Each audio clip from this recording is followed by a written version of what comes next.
स्वागत है आप सभी का हमारे एक और नए वीडियो में। अगर आप भी सीयूटी 2026 का एग्ज़ाम दे रहे हैं और आप जो है डॉक्टर हरि सिंह गौर सेंट्रल यूनिवर्सिटी में एडमिशन लेना चाहते हैं, जो कि आपका सागर एमपी में लोकेटेड है, ठीक है। अगर आप चाहते हैं यहाँ पे एडमिशन लेने का, तो ये जो वीडियो है आपके लिए बहुत ज़्यादा हेल्पफुल होने वाला है, ठीक है। यहाँ पे मैं आप सभी को बताऊंगा कि जो आपका ये यूनिवर्सिटी है, इसमें सीयूटी के कौन कौन से कोर्सेस अवेलेबल है, कट ऑफ क्या रहता है इसका, ठीक है, और एडमिशन जो है आपका क्या कैसे होने वाला है और फीस वगैरह कैसा रहेगा, ओवरऑल सब कुछ बताऊंगा। अगर आपके मार्क्स जो है लो है तो इसके लिए बहुत ही अच्छा यूनिवर्सिटी है, और साथ ही साथ अगर आपको फीस कम चाहिए उसके लिए भी बहुत ही अच्छा यूनिवर्सिटी है, ठीक है। कम फीस में कम मार्क्स पे एडमिशन देने वाला एकलौता यूनिवर्सिटी है ये, ठीक है। तो इसको आप पूरा एंड तक देखिए। अगर आपके कम मार्क्स आ रहे हैं, बहुत ही अच्छे अच्छे कोर्सेस आपको मिल जाएंगे यहाँ पे, ठीक है, और आपका कम मार्क्स पे एडमिशन भी हो जाएगा। तो जल्दी से मतलब आप पूरा प्रोसेस जान लीजिए। उसके बाद जब इनका फॉर्म आएगा तो मैं आपको इन्फॉर्म करूंगा, तो अब आप इसको फिल कर सकते हैं, ठीक है।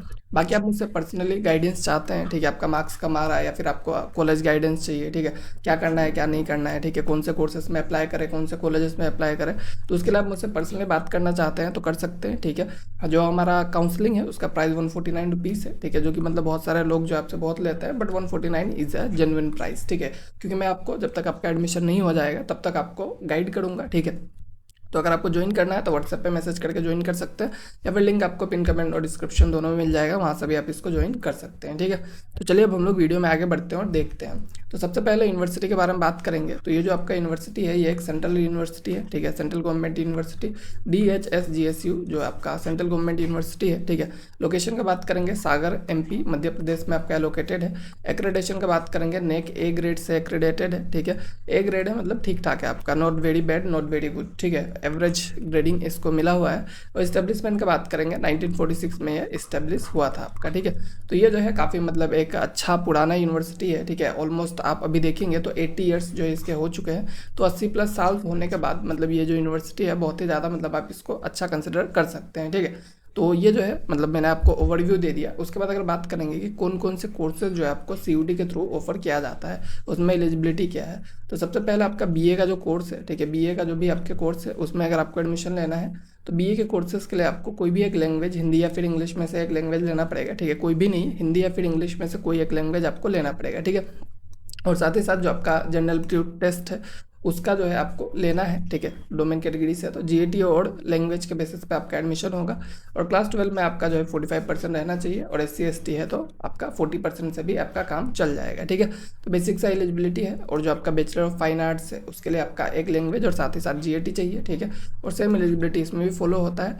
बीकॉम जो है उसके लिए आपका एनी1 लैंग्वेज चाहिए, ठीक है। साथ ही साथ एनी1 डोमेन सब्जेक्ट में आपका अकाउंटेंसी या फिर आपका बिजनेस स्टडी होना चाहिए, ठीक है। और साथ ही साथ जनरल टेस्ट जो है आपका मैंडेटरी है, मतलब 750 मार्क्स जो है आपका टोटल बीकॉम के लिए आ रहा है। बाकी इन सब में जो आपको दो दो सब्जेक्ट उनमें 500 मार्क्स में टोटल मेरिट बनने वाला है, ठीक है। तो ये जो है आपका, और एलिजिबिलिटी सेम ही है आपका, 45% रहना चाहिए आपका, ठीक है। तो ये वाला एलिजिबिलिटी है। उसके बाद अगर बात करेंगे और भी कोर्सेज का, जैसे कि बीबीए भी ऑफर किया जाता है, ठीक है। तो बीबीए में आपका जो है एक लैंग्वेज होना चाहिए, साथ ही साथ बिजनेस स्टडीज़ होना चाहिए, और जनरल एप्टीट्यूड टेस्ट होना चाहिए। ये भी 750 मार्क्स का आ जाएगा आपका, ठीक है। और इसमें भी सेम एलिजिबिलिटी है, 12 वाला सेम ही है सबका, तो वो मैं बार बार नहीं बताऊंगा, ठीक है। उसके बाद आपका बीएससी बायो ग्रुप का बात करेंगे तो आपका केमिस्ट्री, बायोलॉजी और जनरल टेस्ट का पेपर देखा जाएगा, ठीक है। तो केमिस्ट्री, बायो और जनरल टेस्ट यानी कि ये भी आपका 750 का हो जाता है। फिर आपका जो मैथ्स ग्रुप है, मैथ्स ग्रुप में देखेंगे तो फिजिक्स, मैथमेटिक्स और जो आपका जनरल टेस्ट है, ठीक है, ये आपका देखा जाएगा, ठीक है। तो बायो ग्रुप, मैथ्स ग्रुप मतलब जो भी बायो मैथ्स के कोर्सेस है वो अलग अलग आपको देखने को मिल जाते हैं, ठीक है। बाकी अगर बीसीए का बात करेंगे, बैचलर ऑफ कंप्यूटर एप्लीकेशन, तो इसके लिए भी आपको एक लैंग्वेज हिंदी या फिर इंग्लिश में से लेना पड़ेगा।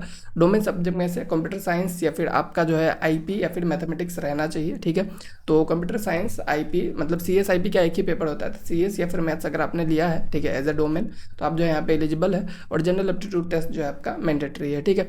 तो ये अगर आपका सब्जेक्ट कॉम्बिनेशन है तो आप जो है बीसीए में अप्लाई कर सकते हैं, ठीक है।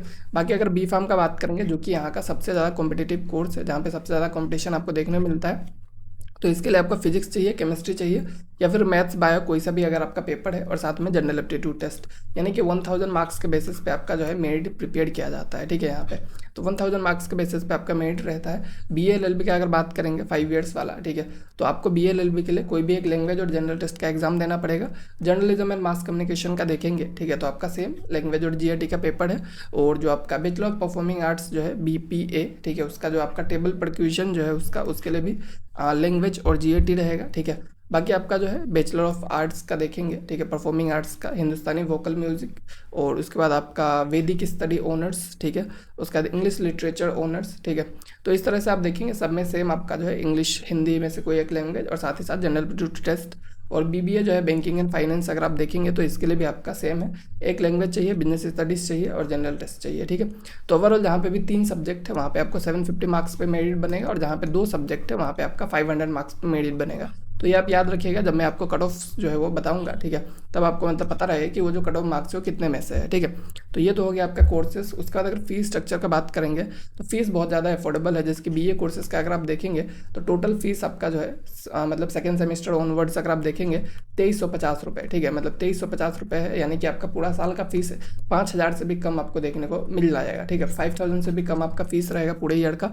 बीए बीएड का भी देखेंगे 4350 है, ठीक है। उसके बाद बीकॉम का अगर फीस आप देखते हैं 2350 है, ठीक है। बीबीए जो है उसका फीस आपका 10850, यानी कि पूरे ईयर का आपका अराउंड 21,000 के आसपास फीस आएगा बीबीए में, ठीक है। बीएससी का देखेंगे तो अराउंड आपका 6200 के आसपास पूरा ईयर का फीस आएगा, तो बहुत ही ज़्यादा अफोर्डेबल है। और बी फार्म का अगर देखेंगे आप, बी फार्म का भी बस आपका 31,000 जो है आपका फीस आ रहा है पूरे ईयर का, जो कि काफ़ी मतलब अफोर्डेबल है, ठीक है। बीएलएलबी देखेंगे, इसका भी आपका बस मतलब बहुत ही कम है, बीएलएलबी का भी आपका अराउंड 20,000 ही आ रहा है पर ईयर, ठीक है। तो बहुत ही ज़्यादा मतलब अफोर्डेबल है, जितने भी कोर्सेज है सब में कम फीस में ही आपको एडमिशन देखने को मिल जाएगा, ठीक है। तो बहुत ही अच्छा ऑप्शन है आपके पास अगर आपको कम फीस में एडमिशन लेना है तो, ठीक है, इसमें आप ज़रूर से ज़रूर अप्लाई कर सकते हैं। उसके बाद अगर हम लोग कट ऑफ का देखेंगे तो कट ऑफ का कुछ ऐसा सीन है कि मैक्सिमम जो कोर्सेज है वहाँ पे क्या है आपका कि जितने भी कैंडिडेट ने अप्लाई किया था, ठीक है, जितने भी कैंडिडेट अप्लाई किया था उन लोगों को डायरेक्ट इन लोगों ने काउंसलिंग के लिए इन्वाइट किया, ठीक है। काउंसलिंग के लिए इन्वाइट किया मतलब कि इनके पास मतलब कट ऑफ नहीं निकाला इन लोगों ने, क्यों? क्योंकि कैंडिडेट से बहुत कम थे, ठीक है, इतने कम कैंडिडेट थे कि जो भी चाहे वो लोग आके एडमिशन ले सकता था। तो और जो जिन कोर्सेज में कट ऑफ जो है ज़्यादा था, जिनमें मतलब कि कट ऑफ रिलीज़ करना पड़ा, उनको मैं यहाँ पे दिखा दे रहा हूँ। बाकी जो नहीं दिखाता हूँ वो आप समझ जाइए कि उसका आपको मतलब कितने भी नंबर थे उस पर एडमिशन दे रहे थे लोग, ठीक है। तो बात करेंगे आपका डिपार्टमेंट ऑफ फार्मेसी यानी कि जो बी फार्म कोर्स है उसका, तो अनरिजर्व कैटेगरी का सीट जो है फर्स्ट राउंड में ही फिल हो गया, ऐसा लोग दिखा रहा है। सेकंड राउंड का है, ठीक है, सेकंड राउंड का मैं आपको बता रहा हूँ। बाकी ईडब्ल्यूएस का देखेंगे 468 आपका 1000 में से था, ठीक है।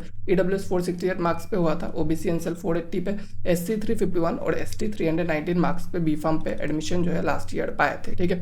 तो बहुत ही कम मार्क्स कट ऑफ है, ठीक है, ओवरऑल देखेंगे तो बी फार्म का भी। उसके बाद आपका जो है डिपार्टमेंट ऑफ लॉ का बात करेंगे, ठीक है, जो आपका बीएलएलबी का कोर्स होता है उसमें आपका अनरिजर्व कैटेगरी में अप टू 300 मार्क्स पे एडमिशन हुआ था, ये 500 में से था, ठीक है। उसका डब्ल्यूएस में 290, ओबीसी एनसीएल में 280, एससी का 259 और एसटी का 192, ठीक है। तो ये भी मतलब ठीक ठाक कट ऑफ आपको देखने को मिल रहा था लास्ट ईयर। उसके बाद अगर हम लोग देखेंगे बाकी आपका जो है मतलब यहाँ पे, ठीक है, ये आपका बीकॉम का था, ठीक है, बीकॉम का अप टू 240 मार्क्स पे आपको देखने को मिल रहा था क्योंकि 750 में से था, ठीक है। बाकी जो कैटेगरी है वहाँ पे तो आप कोई भी जाके अप्लाई कर सकते थे, बट जो आपका अनरिजर्व कैटेगरी है वो लोग 240 से ऊपर वाले सारे लोग एलिजिबल थे। तो 750 में से 240 जो है कुछ नहीं होता है, बहुत ही कम मार्क्स है, ठीक है।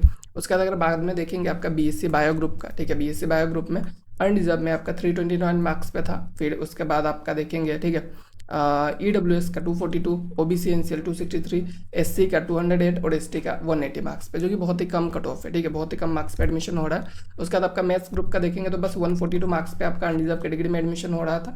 और ईडब्ल्यूएस ओबीसी का सबका बात करेंगे तो इनमें तो सीट्स इतने थे कि इन लोगों को मतलब जो भी कैंडिडेट है सब यहाँ पे मतलब आ सकते हैं, जिन लोगों ने भी रजिस्टर किया था यूनिवर्सिटी में, ठीक है। उसके बाद बाकी कट ऑफ वगैरह सब मैंने बता दिया। एडमिशन प्रोसेस का अगर बात करेंगे तो आपको सीयूटी में प्रॉपर सब्जेक्ट कॉम्बिनेशन के साथ अपीयर करना है, फिर आपको इनका एप्लीकेशन फॉर्म को फिल कर देना है, और उसके बेसिस पे आपका मेरिट लिस्ट जो है वो रिलीज़ किया जाएगा, और उसके बेसिस पे आपको जो है इन्वाइट किया जाएगा। जैसे कि मैंने जब कट ऑफ दिखाया तो वहाँ पे दिखा रहा था कि इस डेट को आपको आके यहाँ पे रजिस्टर मतलब काउंसलिंग करना है, तो उस तरह से आपको इन्वाइट किया जाएगा, ठीक है। और सब्सिक्वेंट मेरिट लिस्ट आएंगे, जैसे कि आपका अलग अलग राउंड ऑफ मेरिट लिस्ट आएगा जब तक सीट्स सारे फिल नहीं हो जाते, ठीक है। और उसमें जिसमें भी आपको मिले तो आपको जाके वहाँ पे क्या करना है, काउंसलिंग में अटेंड करना है, सीट्स को एक्सेप्ट कर लीजिएगा, ठीक है।